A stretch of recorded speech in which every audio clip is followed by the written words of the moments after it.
Hello everyone. Welcome to Voice of Russia for you. I'm very glad to see you here and hope that you are glad to see me here as well on your screens. Guys, uh, recently a very interesting thought came across my mind, and it was about telling you some funny stories. I've noticed that sometimes I like to tell my Russian friends different stories from my younger years when I was a student, and uh, my friends really like these stories, and they ask me why I don't tell these stories on my YouTube channel. And today I decided to tell you uh, one funny story.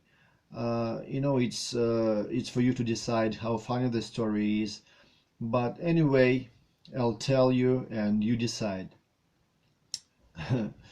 you know it happened about almost 30 years ago, or to be more correct, maybe 29 or 28 years ago. Back then I was a student. I studied at a bank college, and mm, and we went to the uh, so-called recreational center for students, which was located nearby Moscow, in the Moscow area. Uh, so we came there, and of course, the first of all, we went uh, to the restaurant, or to the beer restaurant, or to the beer bar.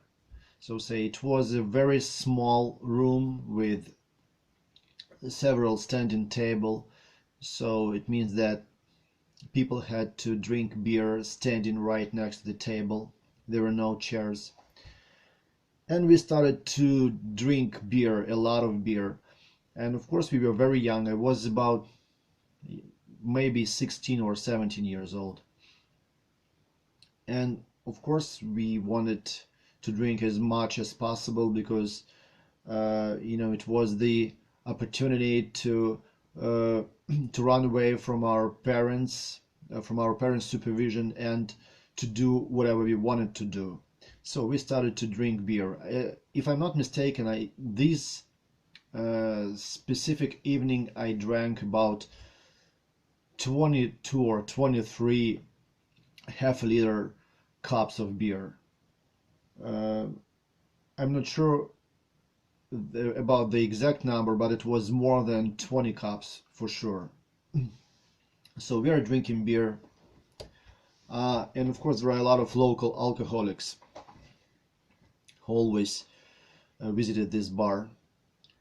And one old man comes up to our table and asks, guys, could you please give me about 10 kopecks? It's like 10 cents.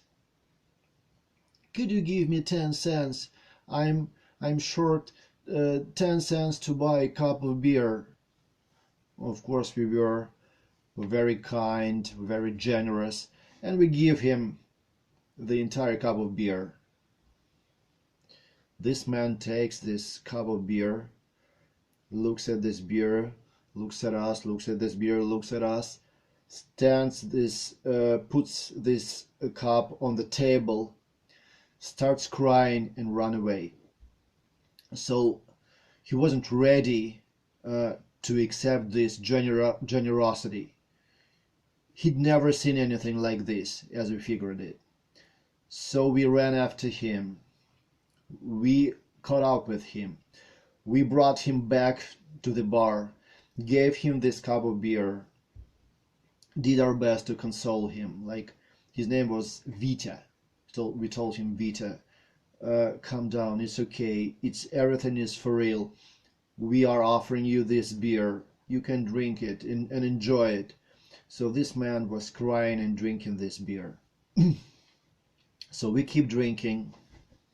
We probably were, at this particular moment, we were probably about half our way to the end of our party. So one man comes into the bar and brings half of the swine's head and says, I want to trade this swine head for 2 cups of beer. We go like, okay, we are ready to swap our beer for your pigs, for your swine head. Some of the guys in this bar starts yelling, hey, come on, I'm going to give you my brain for 2 cups of beer. So we traded this swine head for 2 cups of beer, and of course the only part of this head which was worth eating was brain. I remember that when I was a kid, my grandmother used to cook beef, and I remember this bone brain inside the 2 bones.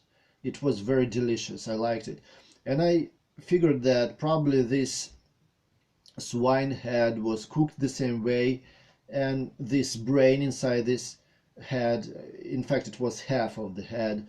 I thought that this brain was very tasty. I thought it was the same like this brain from the bones which I had eaten when I was a child. So me and my friend, we started to eat this brain.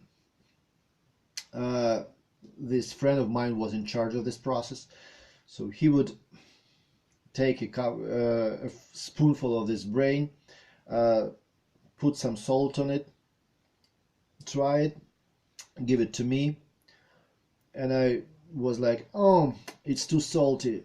He was okay. Some bread, he would give me some bread, and like this we ate probably the entire brain from this swine head. And by this moment I was really drunk.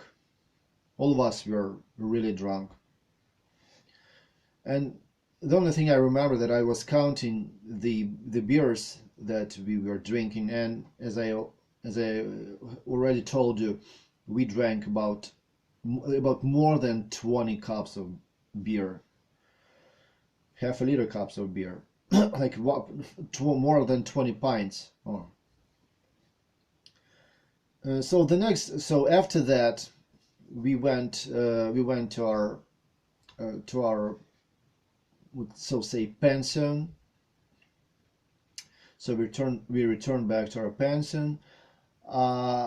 We were very drunk, so we went to bed, and the next morning my friends started to look at me very weirdly, and they started to ask me like, Dima, do you remember that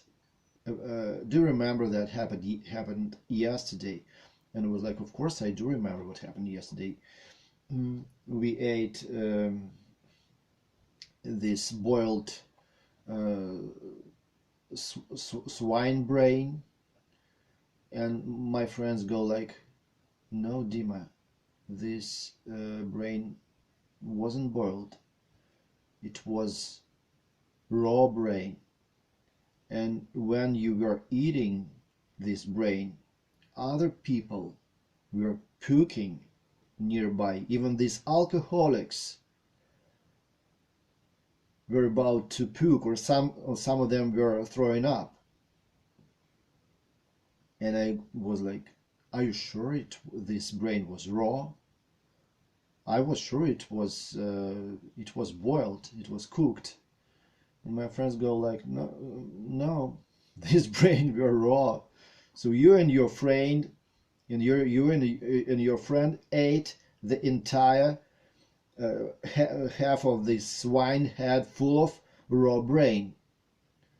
And I was like, oh my God, I didn't think about it, but what can I do about it? It's already happened. It's already done. But another funny thing about all this was that this a friend of mine who was eating with me this swine brain.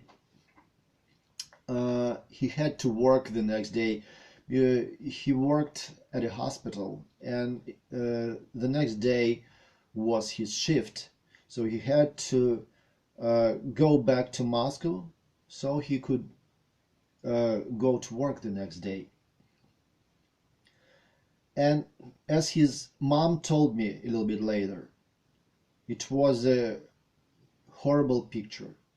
She said she heard the doorbell, she opened the door, and she saw her son standing in front of the door in a winter coat with his sleeves rolled up to the elbow, and his two hands from his fingers and up to the elbows were in blood, and also his mouth was in blood. It was because of this swine head. But she didn't know what had happened. So when she opened the door, her son stepped in with glassy eyes and just fell over.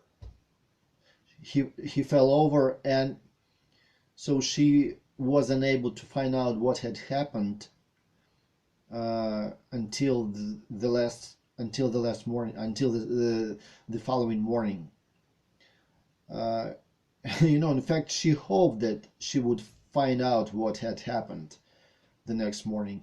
But the next morning she could find out nothing, because her son didn't tell her anything, because he didn't remember anything. He had this problem when he drank too much. He suffered amnesia. It was a common story with him. But of course, later on I explained her what had happened. I told her that we were eating this swine brain, thinking that they were boiled, but it turned out that they were raw. So this is the story I wanted to tell you. I apologize if it comes across too disturbing for some of you, but it's what happened. So guys, thank you very much for your attention. I hope you did like my story. So see you next time. I love all of you, my friends. See you next time. Bye.